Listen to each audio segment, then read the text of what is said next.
Makinig po mga nanay, mga tatay, dahil usapang ayuda at benepisyo ang ating tatalakayin. Kasama ang DSWD Regional Field Office 1, makakasama natin ang Assistant Regional Director for Operations, si Assistant Director Annely Ferrer. Welcome to Mornings with GMA Regional TV, Ma'am Annely, and masantos siya kabuwasan sa'yo. Masantos siya kabuwasan, good morning. Usapang 4Ps tayo, usapang benepisyo, usapang ayuda. Unang-una, paano po nabuo yung konsepto ng 4Ps na programa ng gobyerno? Ang konsepto po ng 4Ps or Pantawid Pamilyang Pilipino Program ay nag-umpisa dito sa Pilipinas noong 2008. Base ito doon sa mga programa ng World Bank na ipinapatupad nila sa Latin American countries. Ito ay tinatawag na conditional cash transfer para sa mga mahihirap na pamilya o households. Okay.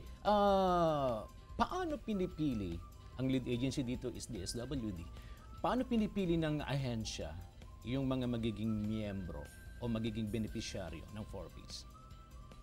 Ang ginagamit po natin dito ay proxy-means test, yung tinatawag po na ginagamit sa household assessment kung saan nagkakaroon ng estimation ng kanilang monthly household income.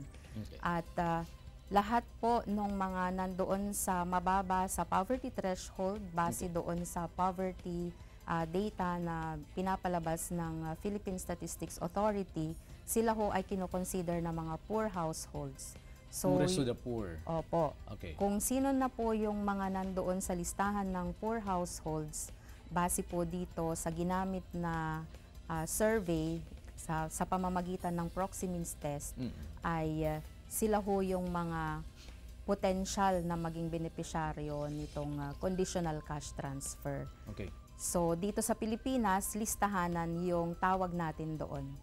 Okay. Yung assessment at validation ay DSWD lang ang gumagawa nun? Opo, DSWD lang po. At syempre, ginagawa po ito ng house to house. Okay. At walang papel yung barangay doon? Ang hinihingi po naming tulong sa barangay ay ibigay lahat kung nasaan yung mga populasyon, kung saan sila nakatira para masiguro na walang bahay na lalalampasan. Okay, okay. Opo. Natanong ko po yun dahil ang ilang concerned ng mga kababayan natin, mga kapuso natin, mga miyembro ng 4Ps, mga beneficiaryo ng 4Ps, kamag-anak ni Kapitan, kamag-anak ni Kagawad. Paano po natin natitiyak na hindi ganon yung proseso? Wala pong sino man sa mga lokal na pamahalaan na opisyal, lalong-lalo na sa barangay, ang merong power para magpasok o maglista ng mga benepisyaryo. Nagkakataon lang siguro na marami din sa kanilang kamag-anak o maaaring sila mismo ay nakasama doon sa poor households base po sa assessment. Okay. Sa buong Region 1, ilan po ang benepisyaryo natin sa 4Ps, ma'am?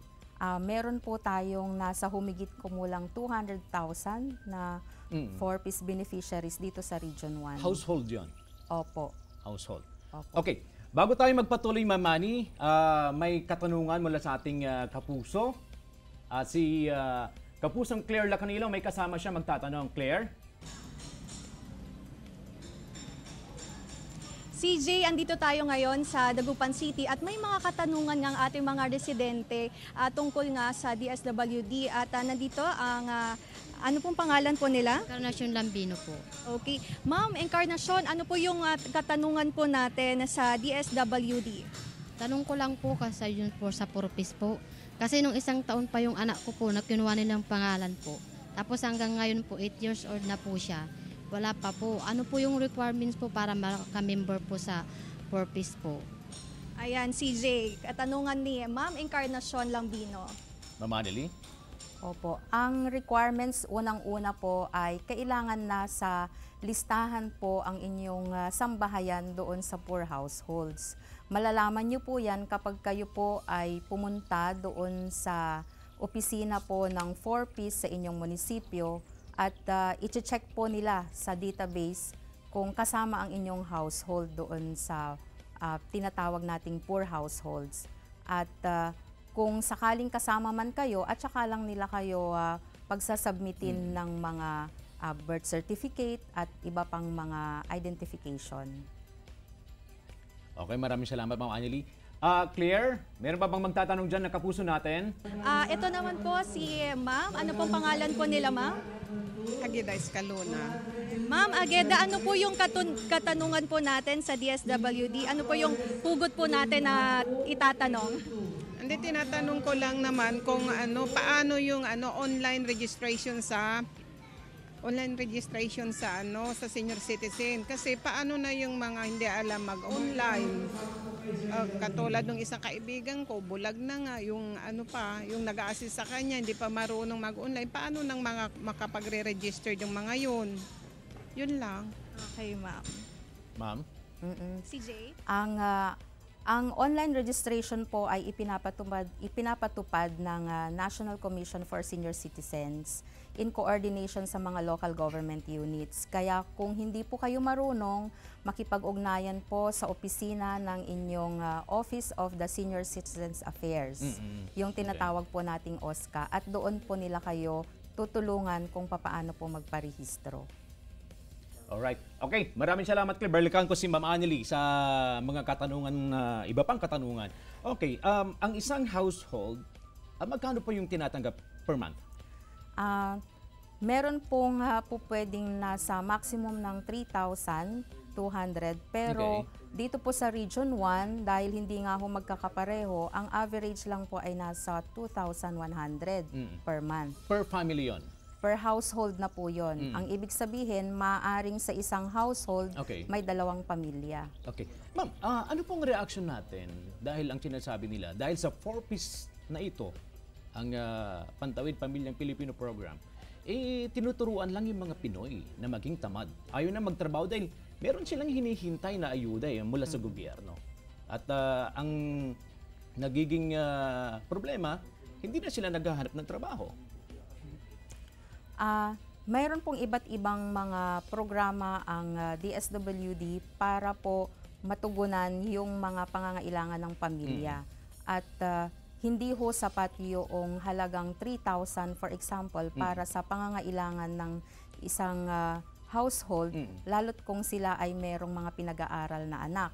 So, hindi ko ho masasabi na yan ay nagtuturo ng pagiging tamad. Sa katunayan, ang amin pong ahensya ay nagpapatupad ng mga skills training, livelihood assistance, at may mga employment assistance po din kaming ginagawa para ma-ensure na yung mga adult members ng 4-piece households ay magkaroon sila ng livelihood or employment. Pero ang tanong dito, Ma'am Anneli, paano yung monitoring ng DSWD kapag natanggap na ng isang beneficiary yung ayuda, yung monitoring sa paggamit?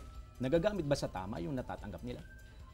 Ang amin pong ahensya ay nagmo-monitor sa pamamagitan po ng pag-comply ng ating mga grantees, ang tawag natin sa kanila ay grantees, doon sa conditionalities ng programa. Unang-una, kailangan ma-meet nila yung kondisyon na nag-aaral yung kanilang mga anak at merong at least 85% attendance sa school. Pangalawa, yung dinadala nila ang kanilang mga anak para magpabakuna at magpa-check up buwan-buwan. At pangatlo, yung pag-attend nila sa family development sessions. Meron din po tayong installed mechanism para ma-monitor yung mga tinatawag nating misdemeanors, katulad ng pagsusugal, pagsasanla at iba pa.